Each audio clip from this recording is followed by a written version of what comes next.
안녕하세요. 부동산 유튜버 봄내음입니다.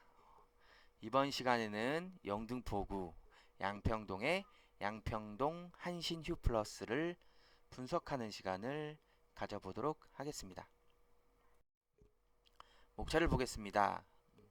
위치에 대해서 알아보고요. 전경, 기본정보, 평면도, 가격 분석, 지역 분석 순서를 통해서 결론을 도출해 보도록 하겠습니다. 위치를 보시겠습니다. 위치를 보시면 서울시 영등포구는 왼쪽에는 양천구 그리고 강서구와 인접해 있고요. 위쪽으로는 마포구와 인접해 있고 오른쪽으로는 동작구, 아래쪽으로는 구로구와 인접해 있는 것을 보실 수가 있겠습니다. 네, 다음으로 양평동 한신 휴플러스가 있는 양평동 5가의 위치를 보시겠습니다. 양평동은 안양천을 경계로 오른쪽에 편에 위치해 있는 것을 보실 수가 있고요. 영등포구에서도 위쪽 부분에 위치해 있다고 보시면 되겠습니다. 네, 3D 지도를 보시겠습니다. 네, 아까 말씀드렸듯이 안양천이 이렇게 있고요. 안양천이 있고 한강을 지금 바라보고 있습니다. 정면에서 한강을 바라보고 있고 선유도 공원이 앞쪽에 있고요. 그리고 보시면은 좀 아쉬운 부분이 있는데 인근에 아파트가 없죠. 지금 이 양평동 한신유 플러스 외에 아파트가 없는 것을 보실 수가 있겠고요. 다음으로 세부 지도를 한번 보시겠습니다. 안양천 있고 그 다음에 서부간선도로, 네, 서부간선도로가 보이죠. 지하도로입니다. 지하도로가 보이고 그 다음에 올림픽대로, 이쪽으로 바로 올림픽대로가 보이죠. 올림픽대로가 보이고요. 그래서 이 올림픽대로를 통해서 이제 마곡도 갈 수가 있고요. 상암동 그리고 홍대 그리고 여의도 그리고 강남 쪽까지 바로바로 빠질 수가 있거든요. 그런 장점이 있다고 볼 수가 있겠습니다.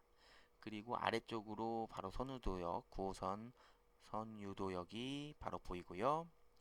왼쪽 편에 이대 목동병원이 있습니다. 목동병원이 있고 오른쪽에 당산초등학교가 있는 모습을 볼 수가 있겠습니다. 다음으로 전경입니다. 네, 한신유 플러스 단지의 모습이고요. 이건 정문의 모습이고요. 그다음에 그 단지 내의 모습, 전형적인 90년대 아파트의 모습이라고 보시면 되겠습니다. 네, 다음으로 내부의 모습입니다. 지금 보시면은 이게 지금 25평 모습이거든요. 25평이고 리모델링이 지금 되어 있는 상태입니다.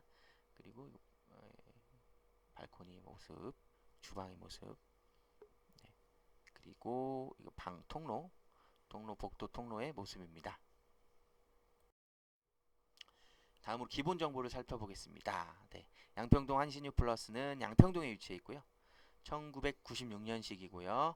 세대수는 1215세대, 용적률은 282%입니다. 시공사는 한신공영이고요. 최고층은 20층까지 되어 있고요. 계단식과 중앙난방을 채택하고 있습니다. 경사로는 없고 평지로 되어 있고요. 주차 대수는 1.00대입니다. 아쉽게도 지하 주차장과 세대는 연결되어 있지 않습니다. 다음으로 인접 초중고등학교를 먼저 보겠습니다. 네.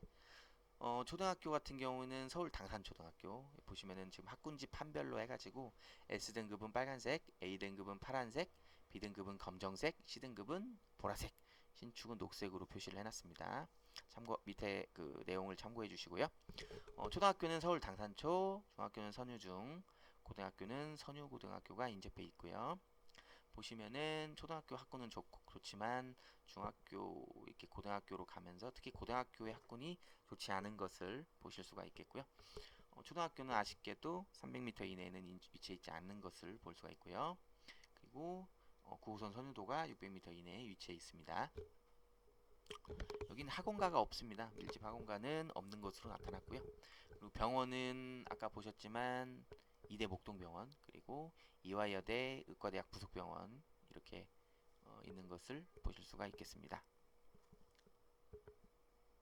그 다음에 이제 공원은 테니스장 10.9배인 양평 어린이공원, 네, 양평 어린이공원이 1km 이내에 위치해 있고요.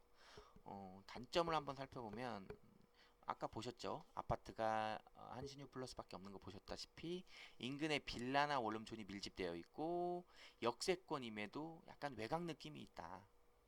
영등포구의 약간 그 위쪽 상단에 있다 보니까 좀 약간 외곽 느낌이 있습니다. 그리고 아까 난방 방식 보셨지만 중앙 난방 방식이거든요. 그러다 보니까 중앙 난방 방식의 특히 단점이 여름철에 온수가 좀 안 나오는 경우가 많아요. 네, 그게 좀 단점이라고 꼽을 수가 있겠습니다. 평면도 보시겠습니다. 25평과 33평인데요. 아까 25평 보셨죠? 주방이 이렇게 탁 트여 있는 거. 주방과 거실이 거의 이렇게 한 형태로 되어 있고요. 방은 3개인데 화장실은 하나인 모습을 볼 수가 있겠습니다. 33평은 좀 화장실이 2개고요. 화장실이 서로 이렇게 같이 맞닿아 있고요. 그리고 방이 이렇게 있고 거실은 따로 이렇게 노출이 안 되어 있죠.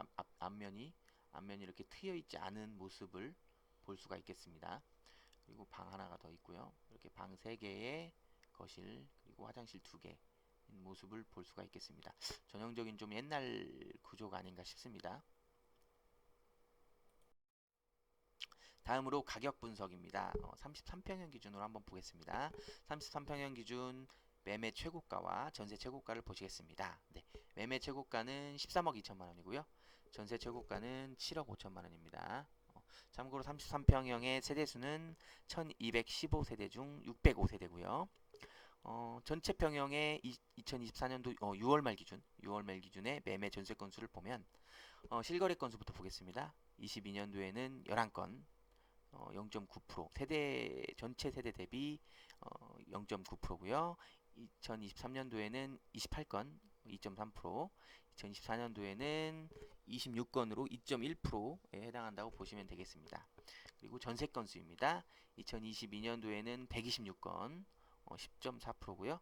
2023년도에는 132건, 10.9%고요. 2024년도에는 71건으로 5.8%에 해당한다고 보시면 되겠습니다. 아직 이게 6월 말 기준이기 때문에 지금 실거래 같은 경우 건수 같은 경우는 지금 훨씬 좀 상회하고 있죠. 6월 말밖에 안 됐는데 전세 건수도 2023년도의 건수를 상회할 것으로 보이고 있습니다. 33평형의 최근 거래가입니다. 네.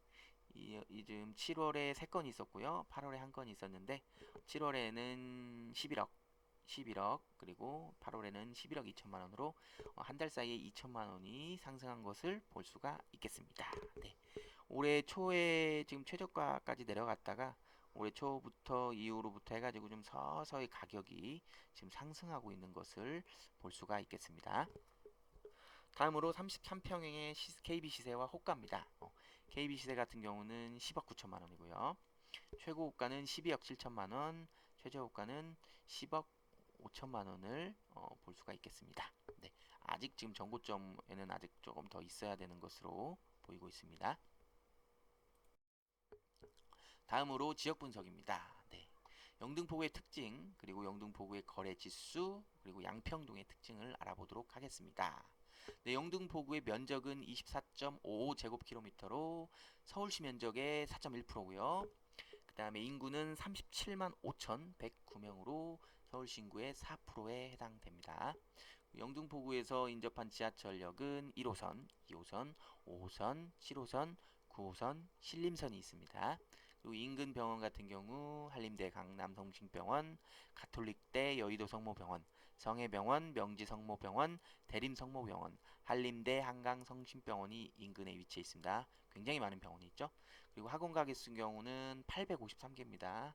세부적인 사항은 이렇게 쭉 보시면 되고 입시 검정 보습 학원이 400개라는 거 참고하시면 될 것 같고요. 지역 상권 같은 경우는 백화점 3개, 대형마트 6개, 스타벅스 42개나 입점을 해 있고요. 영등포구의 특성은 서울 서남부의 터줏대감으로 내 사랑 영등포라는 캐치프레이즈가 있거든요. 그 캐치프레이즈에서 보듯이 구민의 정체감이 상당히 강한 동네다. 네, 그렇게 보실 수가 있고 넓은 평야지대로 돼 있어요. 그래서 그런 지형적 이점을 이유로 서울에서도 가장 먼저 개발되었죠. 그래서 여의도 아파트들 보시면 70년대, 80년대 아파트들이 아직도 많이 있는 것을 보실 수가 있습니다. 그 덕분에 가장 낙후되기도 했습니다. 영등포구의 거래 지수는 보겠습니다. 공급 적정 수요 같은 경우 1875세대고요. 공급량 같은 경우에는 1174세대입니다. 그럼에도 다른 서울구보다는 공급량이 좀 있는데 그럼에도 굉장히 낮은 수치입니다. 다음으로 거래량을 보시겠습니다. 2020년도에 3480건, 21년도에 1916건, 22년도에 669건, 23년도에 1801건 이렇게 되다가 올해 8월 말에 벌써 1884건을 기록했습니다. 지금 거래량이 상당히 많죠. 작년에 비해서도. 그리고 매매 매물 보시면 8월 말 기준으로 3,306건으로 3,297건 1년 전이었거든요. 1년 전보다 조금 소폭 증가했고요. 전월세 매물 같은 경우는 1,259건으로 1년 전 2,217건에 비해서 좀 1,000건 정도 좀 감소한 것을 보실 수가 있겠습니다. 자, 드디어 결론을 도출할 시간입니다. 입에 닳도록 강조해도 지나치지 않은 우리가 아파트에 투자하기 전에 반드시 고려해야 할 세 가지 사항. 네, 황금성, 수익성, 리스크 관리입니다. 반드시 이 세 가지를 사전에 검토하시고 진행해 나가시기를 바라겠습니다. 네, 마지막으로 입지 점수를 확인해 볼 텐데요. 제가 사전에 500세대 이상의 아파트를 조사를 했고요. 564개소가 나왔고 평균 점수가 83점이었습니다. 입지 점수에 과연 양평동 한신휴 플러스 아파트의 입지 점수는 몇 점일까요?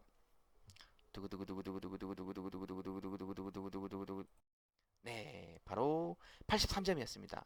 와, 어떻게 정확히 서울의 입지 평균 점수가 나왔는데요. 한신휴 플러스 아파트 같은 경우는 장점이 있죠. 영등포구에서도 일단 한강뷰가 보이죠. 선유도 공원이 보이고 한강뷰가 보이고 그리고 역세권 아파트였죠. 9호선 선유도역 근처에 있는 역세권 아파트로서 교통이 정말 좋고요.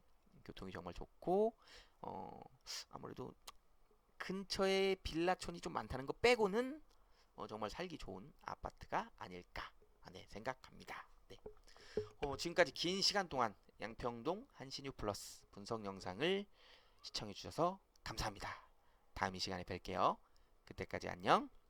지금까지 부동산 유튜버 봄내음이었습니다.